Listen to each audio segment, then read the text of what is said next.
Good afternoon, everyone. My name is Commissioner Fran Kelleher, and today, which is February 13th of 2024, we will be having an Administrative and Regulatory Committee meeting. With me virtually is Commissioner Pamela Byrd, who will be participating in today's meeting. Commissioner Kroom is not feeling well and is not able to join us today. So with that introduction, I would like to get started with the meeting. We have an initial item of approval of minutes from our previous meeting on November 20th. Is there a motion to approve the November 20th Administrative and Regulatory Committee meeting minutes? So moved. I will second. All those in favor say aye. Aye. Aye. The minutes are approved. Thank you. We have two items for active discussion today, and I would like to invite President Andrews to introduce the first item, which is authorization or a recommendation to the full commission to submit the fiscal year 25 5-year public housing agency plan. Thank you, Madam Committee Chair. This is the fiscal year 25 5-year plan. It's a little difficult to, the title is a little difficult to comprehend. However, this is the plan that housing authorities are required to submit every 5 years. What we're actually doing at this stage is previewing what we will publish to the public and allowing an opportunity as the committee has requested for you all to provide any additional insight before we go forward with that publication. We will then have the full public comment period and then an opportunity to come back to the board for final request to submit our plan. As you will note in our memo and just a quick overview in regards to this process, HUD provides a template that housing authorities must follow, wherein we're required to identify what we will do over the next 5 years. It's a pretty high level outline. We also give a progress update and share with HUD what we have been doing. You will see that there are some pretty standard additions that are a result of HUD mandates, new regulations that we must acknowledge that we will comply with, even though there may not have been final ruling on those particular regulations yet. So it's a pretty generic process that we undergo, but it allows us an opportunity to provide the public with an overview of our operations and a forecast of what we will be focused on in the next 5 years. I will turn it over to our Vice President of Compliance, Darcel Cox, and her team to provide any additional information and to walk you through what we propose to submit. Good afternoon. For the record, my name is Darcel Cox, Vice President of Compliance. And as President Andrews indicated, we are submitting our full 5-year plan. We will come back from 2025 to 2029 with annual updates to this plan.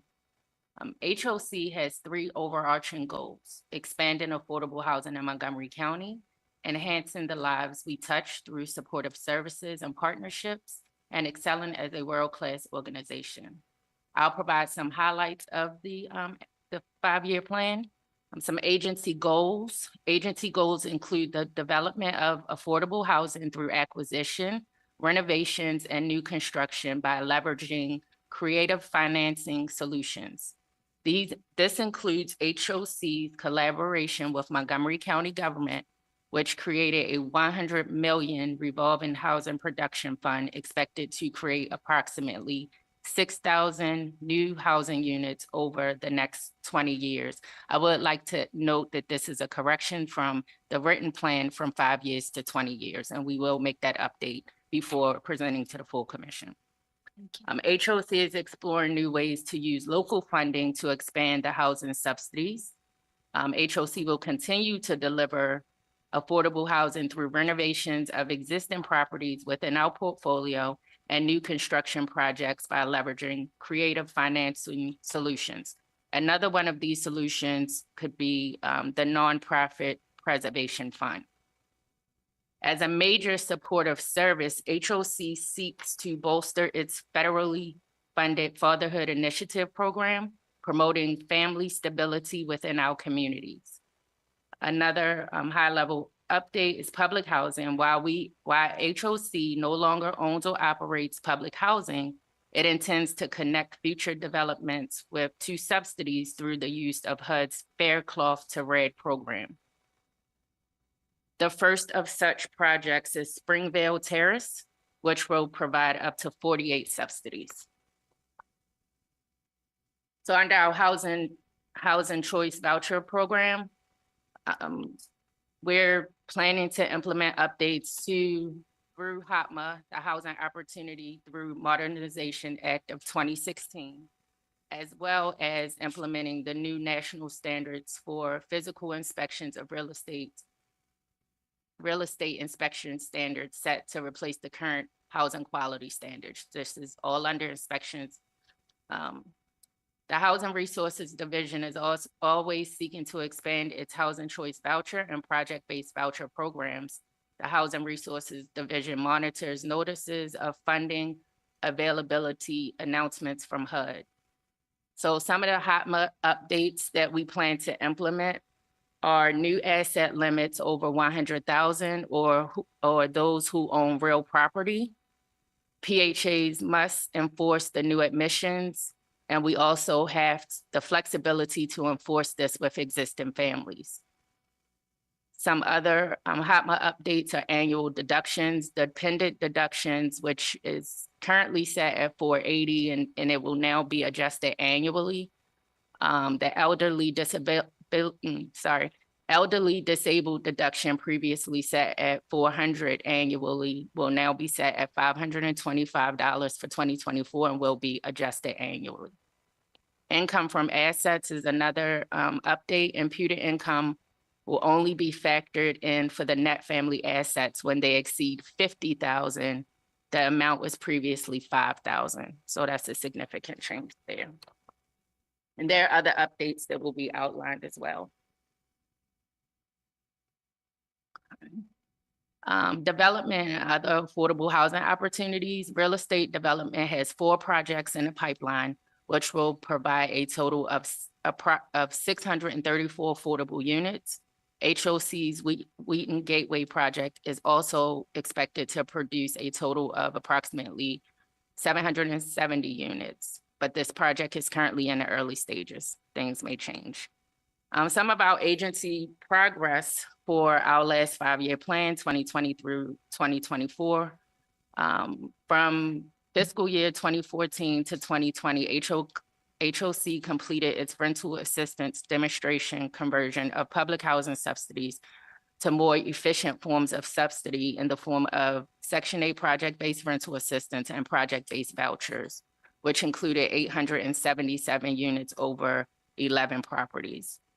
Agency progress under the Housing Choice Voucher Program. HOC currently has a program baseline of 7,770 Housing Choice Vouchers, which includes 860 project-based vouchers located throughout the community, the county. In addition to the PBVs within the baseline, HOC's portfolio also includes 330 PBV units granted through RED. The Housing Choice Voucher Program, the Housing Choice Voucher project-based program highlights the addition of 268 PBVs to its portfolio over the period covered in this plan, as well as the conversion of 100 vouchers to PBV based on local needs. The tenant-based voucher program was awarded a total of 185 new tenant-based vouchers, primarily for families experiencing homelessness. HOC also received special approval from HUD to increase its payment standards above the standard range or the years of 2023 and 2024 in order to reduce the rent burden and allow families the greatest access to high opportunity areas. During 2022, HUD required all PHAs to update their family self-sufficiency action plans, which included mandatory regulatory changes and discretionary updates. During 2023, HOC also updated its Violence Against Women Act policy to include emergency VAWA transfers under the HCV program. Some highlights from development and other affordable housing opportunities. Outside of its public housing and housing choice voucher programs, HOC was able to preserve, create, and upgrade a total of approximately 1,259 affordable units during the last 5 years. During this time, HOC successfully weathered the COVID-19 pandemic. This is other agency progress, and improved on its operations post-pandemic. And that concludes my presentation. I'll take any questions if you have them. Thank you. Commissioner Byrd, do you have any questions? No, thank you. Good presentation. Thank you. Yes, I would like to compliment the overall development of this draft. And I can say from my experience working with this over several years now that this is the best written and most understandable version of this submission that I have seen. It is awkward working with a form where you have to fill in the form that may not make sense. And I really can see that folks went to a lot of work to make it so that the public could understand, as well as the experts in HUD could understand what we're doing. So thank you all for the effort that I'm sure went into that. I have a question for you. It appears that relative to the public housing program itself, the main activity that we have remaining would be the amount that we have in the CFP fund, and how that could involve subsidization of units, which I understand would be private units, not HOC owned units. Although perhaps we could also allocate them to ourselves. Can you provide some information about the capacity that's mentioned for 700 units and how we plan to take advantage of those in the next 5 years? I could speak to the Fair Cloth to RAD concept as well as the Capital Fund Program. And Thank you. they are two separate vehicles, but tied in one way. They're both born out of the public housing program. And HUD recently announced this new initiative where you can take your current Fair Cloth units. So that means these are units that could have been public housing that were not utilized by a housing authority, of which we have 700, and RAD those units using a higher subsidy than you would get for public housing. However, it is still short of what many housing authorities would need to ensure long-term financial feasibility for projects. So in many instances, housing authorities, including ours, have this large number of outstanding Fair Cloth could have been public housing units that they have not been able to deploy because of how expensive it really would be for us to provide that level of deep subsidy in those units. You may recall Enterprise approached HOC in regards to working with us to leverage some of our Fair Cloth units. This will be the first time we're deploying these brand new subsidy concepts, but they are doing it with layering on additional subsidies, LIHTC, et cetera, to get and ensure that deep level of affordability. We still have these units available to us that we can either partner with nonprofits who have other financial layers, or as we think about our portfolio, layering it in where we are able to do so. But it is definitely not a guaranteed way to just get 700 new units out. It doesn't meet the full financial viability of a voucher. It's a different subsidy.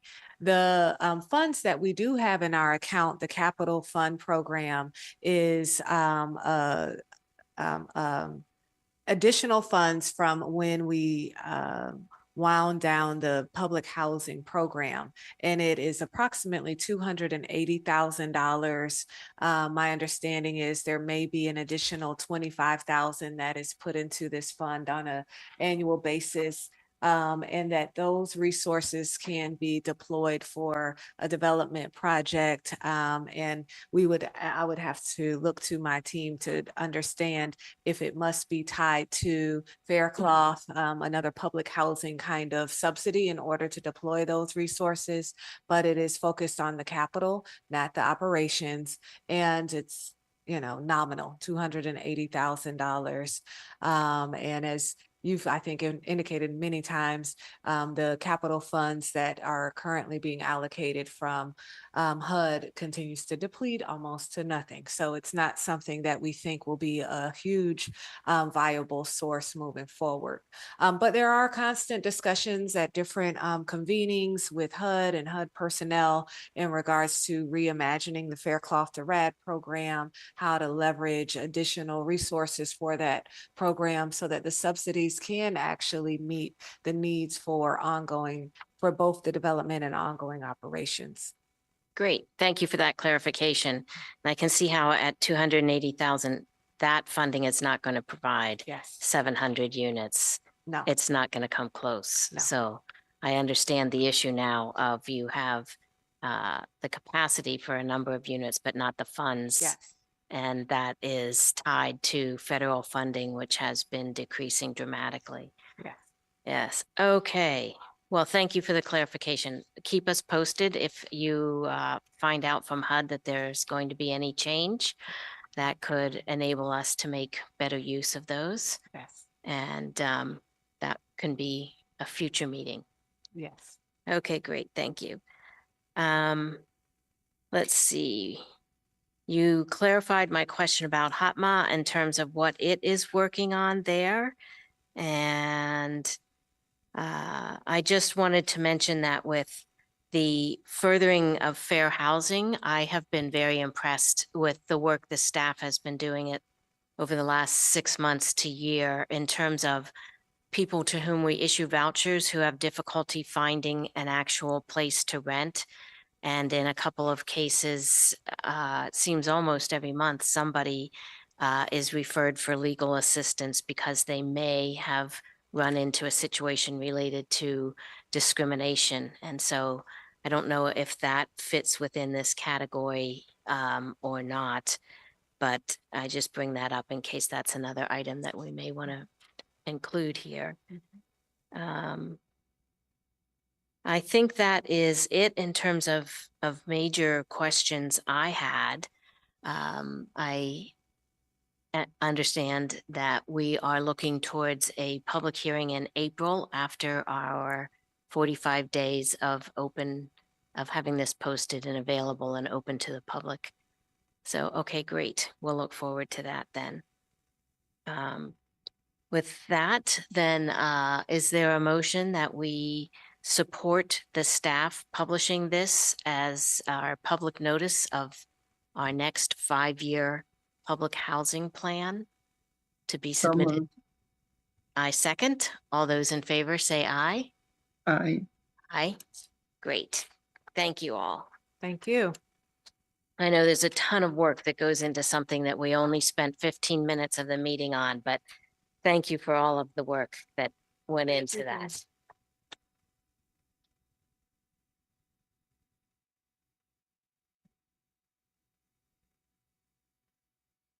Okay, our next item is an update on and discussion on the state and county legislation with, we have both the state legislature and the county council in session. So things are very active, and I will turn it back over to President Andrews to introduce the topic. Thank you, Madam Committee Chair.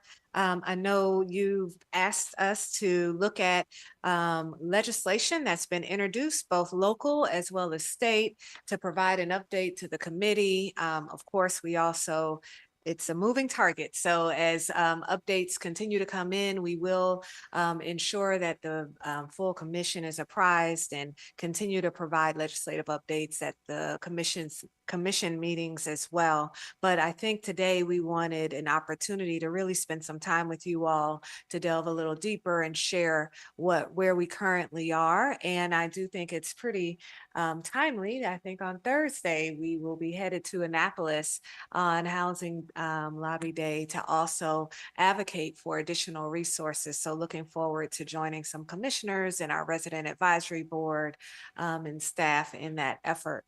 I will turn it over to our Vice President of Government Affairs, Ken Silverman, to walk us through this presentation.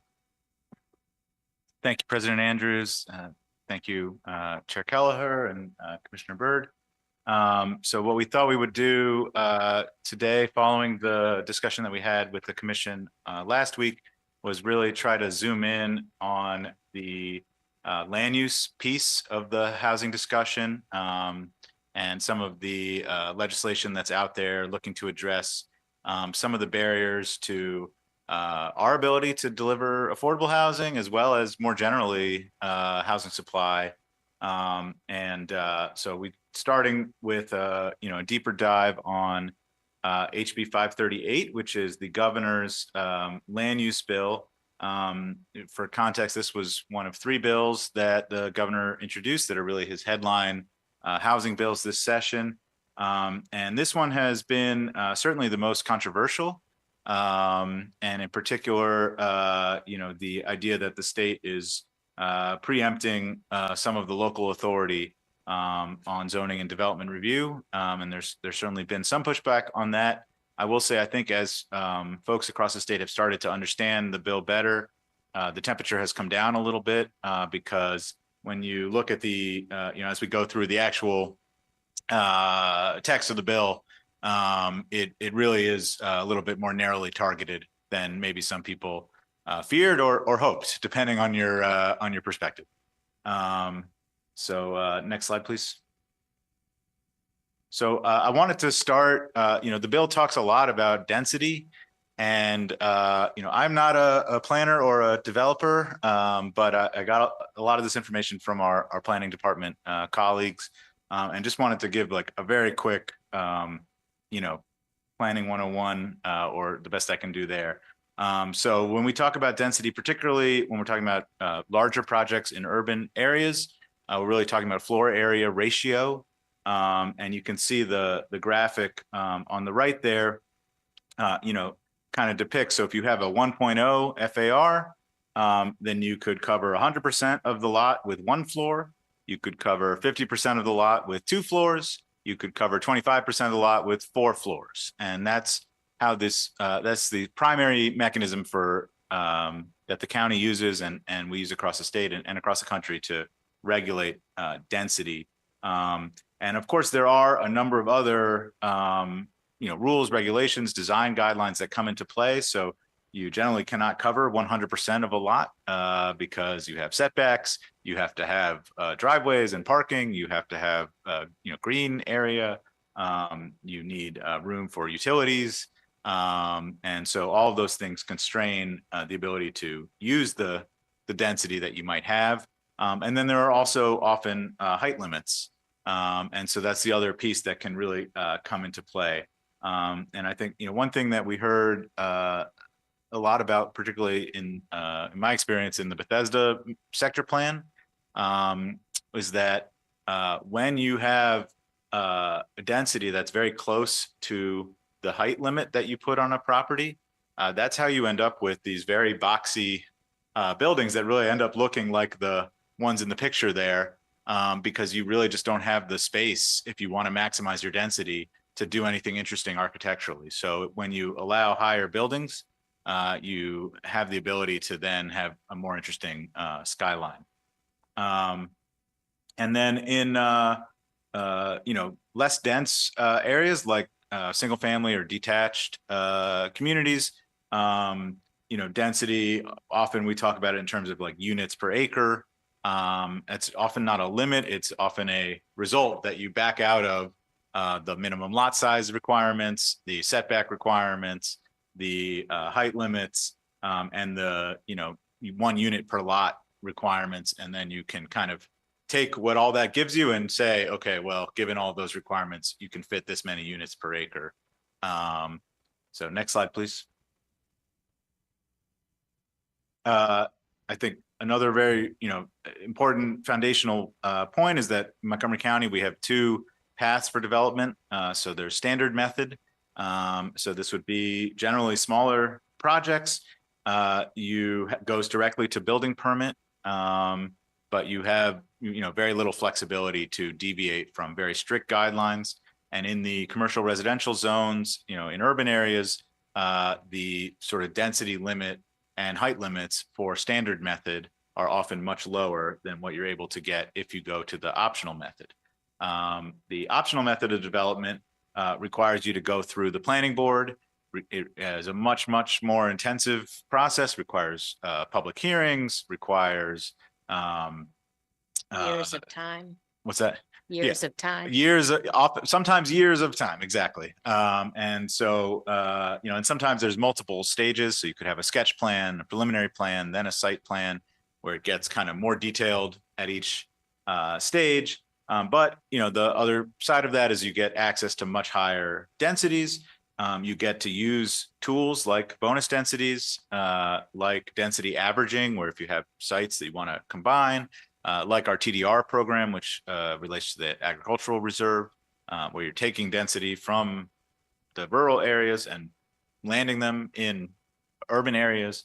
And you also have flexibility. So there's a discretionary process where the planning board can work with you to design a project that meets the site, the community, your needs.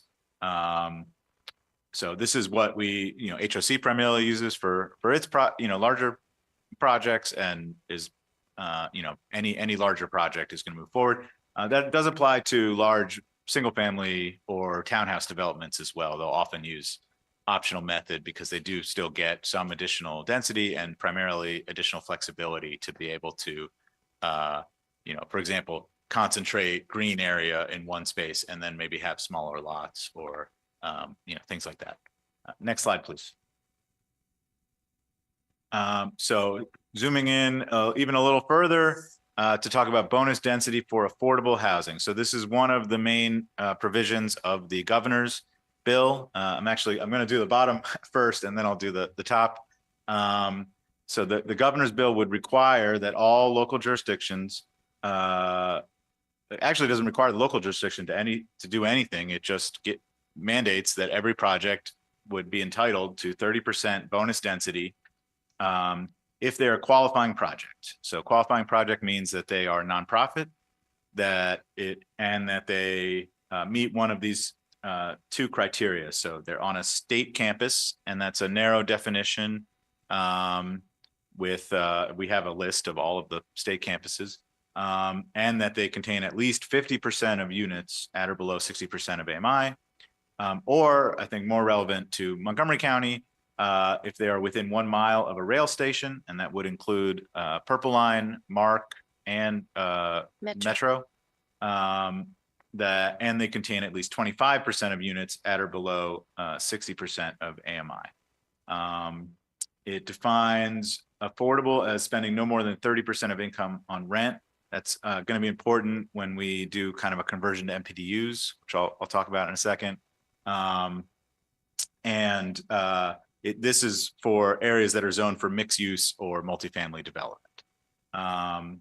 So this bonus, it stacks on whatever the maximum zoning is. So whatever you're able to get, you now can have 30% more.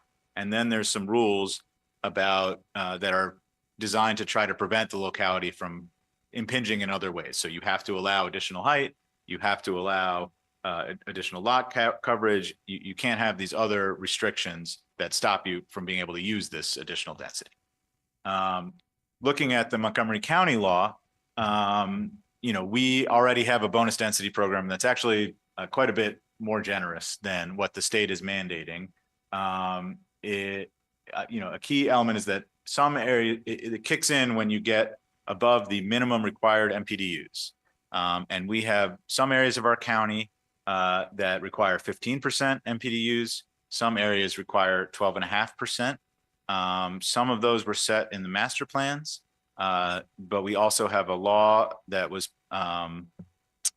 passed by Councilmember Reamer several years ago, which basically ties it to a formula related to the level of wealth in planning area. So essentially, the idea was that in the least affordable parts of the county, we should require more affordable housing, and in the parts of the county that are more affordable, that we could require a little less because we put a little more priority on getting more new investment. So wherever you are in the county, you start at your minimum. And then there's this formula that you see on the slide. So you get from 12.6 to 15%, you get 0.88% for each 1% increase, 0.1% increase, sorry. I'm not going to go through each one because I think I'm going to just twist myself in knots, but It's the third dot point. yeah, exactly. What it equals to is if you do 20% MPDUs, so that's lower than the 25% threshold here, you get a 30% density bonus. And then once you go over 20% MPDUs, you get a one-to-one percentage density bonus. So you actually, if you do 100% affordable housing project, you can get 110% bonus density.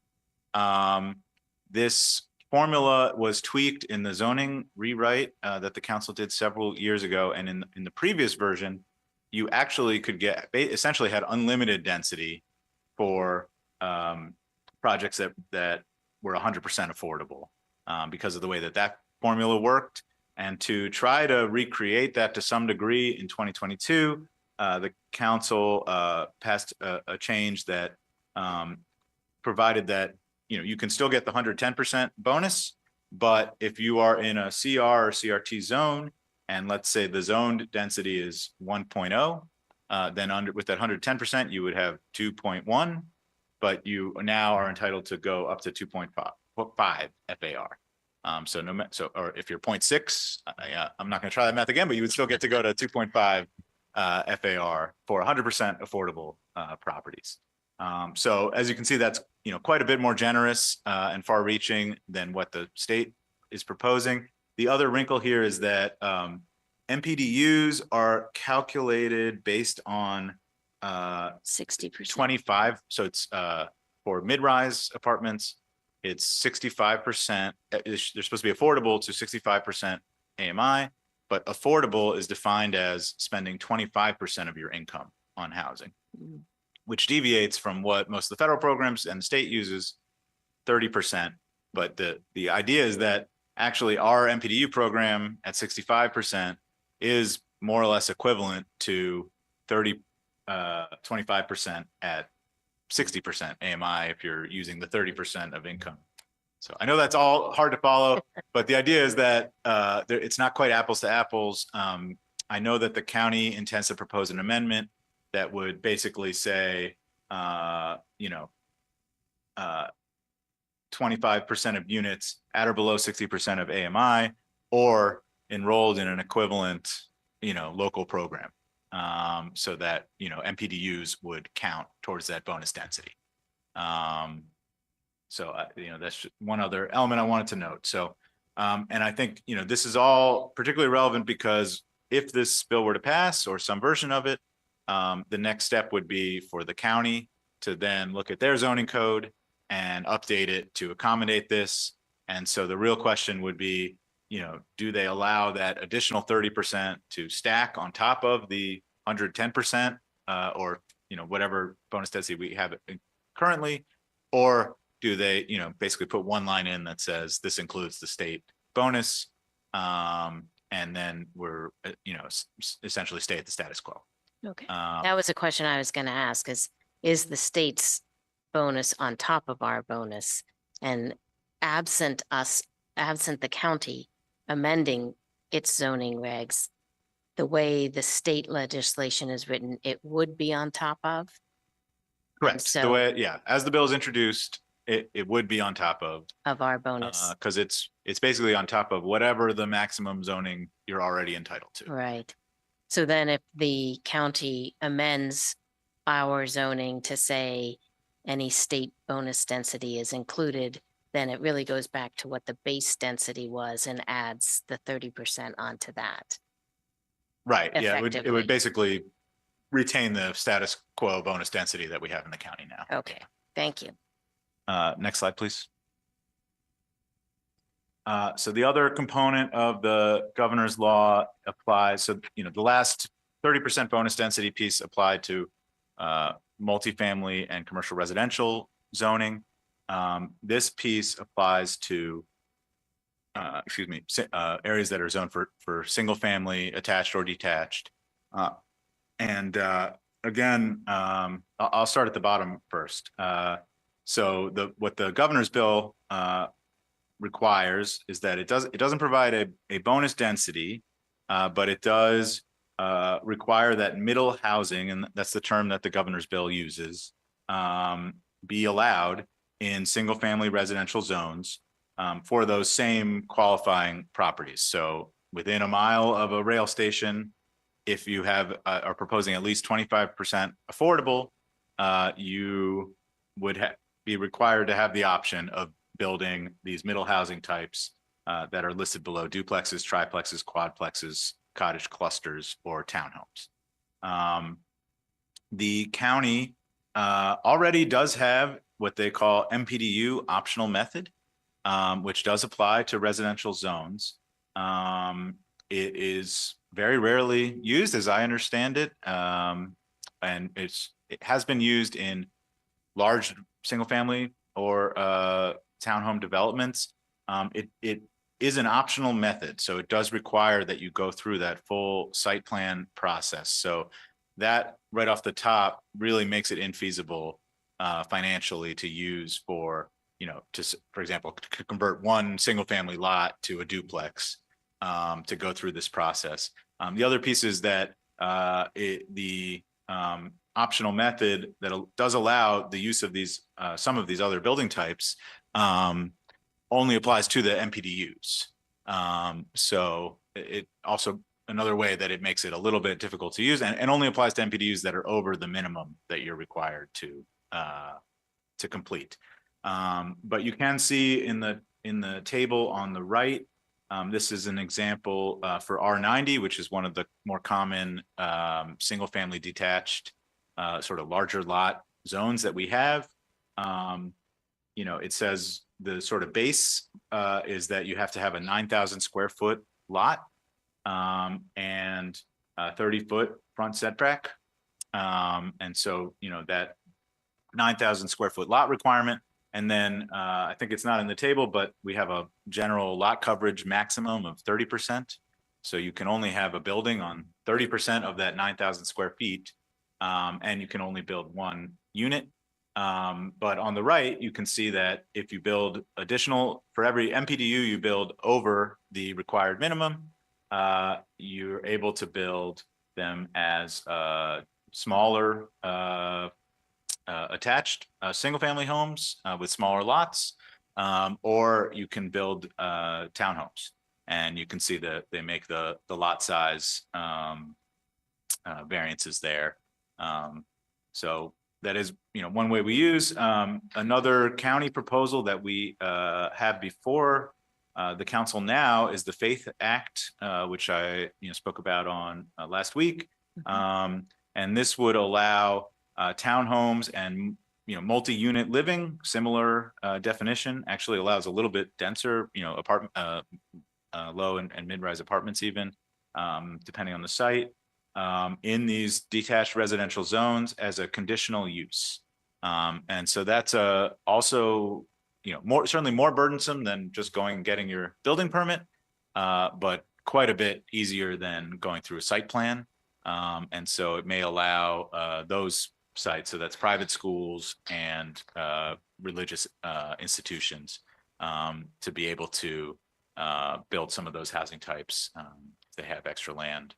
And there you're dealing at least with institutional organizations that are going to have the administrative wherewithal as opposed to an individual family in a single family home. Exactly. Can Yeah. handle some of that. Yeah. So, but that's, so all of these are really about targeted, I think, more at, as you said, larger land assemblages where you're having larger developments. Mhm. The other thing of note is that the planning department has announced they're about to restart their attainable housing study, which was sort of paused during the Thrive conversation. So they do plan to assemble and send recommendations to the council for ways that the council could allow more variety and affordability in the housing stock.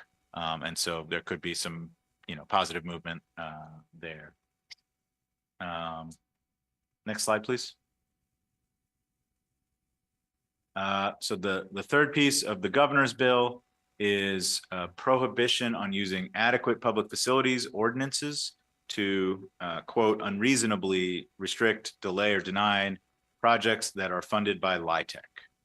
So obviously a narrow group of projects that are generally 100% affordable, but would be I think, a positive thing for those projects to have a little bit more certainty. I think a lot of attention has been focused on figuring out what unreasonable means. That's really the big question. I know one, potential amendment that's been proposed is to move more towards saying, requirements must be proportional to the impact, be a little bit better defined. In the county, so we do have an APFO, adequate public facilities ordinance. So this is a law that requires that development, have the public facilities to accommodate that. So that includes water and sewer, includes schools, transportation, even, depending on how broadly you want to define it, even parks, libraries, police, fire, all of those services. We implement our APFO through the growth and infrastructure policy, which is updated every 4 years. The planning department staff is currently working on a 2024 update, which is going to go to the council later this year, probably in the fall. That includes impact taxes, fees, what kind of land dedications are required, and what kind of improvements. That's really the legal hook that agencies use to require a developer to build roads or to redo the sidewalks or anything else. Again, depending on how you define unreasonable, we could, it's sort of hard to say how this could impact the planning process in Montgomery County. Next slide. Another element, so this is not the governor's bill. We've now moved on, but Delegate Vaughn Stewart has put in a bill. It's called HB 3, which would require that local jurisdictions adopt an expedited development review process for affordable housing. Again, the county, I think, has led the way here and has inspired some of these proposals for the rest of the state. Last summer, ZTA 2302, which was led by current Council President Friedson and Councilmember Sales. They created an expedited development pathway for optional method projects that meet a required minimum. They have actually several different minimums that you can meet, but one of them matches our HPF minimum. So any HPF project, certainly any LIHTC project that HOC were to put forward, would be eligible for this process. Essentially, what the process does is it doesn't really eliminate a lot of requirements, but it allows you to move through concurrently rather than sequentially. So rather than going in with a sketch plan with, and then a preliminary plan, then getting your record plat, then a site plan, then getting your building permits, and doing all of those in sequence. And each time you get a little bit more detailed, you get, at each round, you get feedback from not just planning, but DOT, PEPCO, WSSC. And then you have the ability to, try to address that.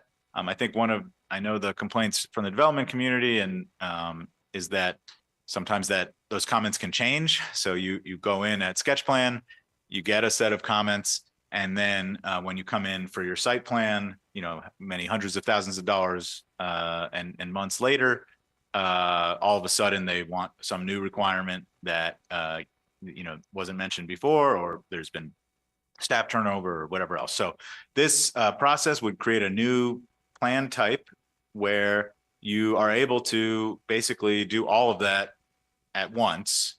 Again, you still have to meet all the requirements. You still, DOT, WSSC, all those agencies still have the ability to review your proposal and put their requirements on you. But it's one review. One shot. And so, it's an exciting opportunity. And we think, the bill lays out a process that is intended to be met in 90 days. I think it remains to be seen whether that's, a feasible target or not, but certainly, the current process is like 18 to 24 months. And so we're talking about a huge reduction in time. It does create potentially some increased risk on the developer because, you are investing in getting to that level of detail before you've gotten any formal comments or feedback. So certainly you can still talk to planning staff, you can talk to these agencies and get input. But you do have to be, ready to move that fast. So that, I think it may not be right for every project, but for those that it could be a huge boon. That process seems to meet the requirements that would be imposed by HB3. So again, this is more of a bringing the rest of the state up to Montgomery County standards. Next slide, please. I think maybe that was my last. Yep. Okay, great. So I hope that was helpful, and obviously happy to answer any questions. Very helpful. Commissioner Byrd, do you have any Mhm. questions? No, thank you, Ken. That was very informative. Appreciate it. Yeah. It's encouraging to see that it's not that radically different than what we've been doing, although there are some opportunities where we could benefit from it, especially these shorter review periods, which could allow us to get our projects off the ground faster. So Absolutely. great. All right. Thank you very much. That was our last agenda item. So with no further business, I will adjourn today's meeting of the Administrative and Regulatory Committee. Okay. Thanks, Thank you. everyone. Thank you.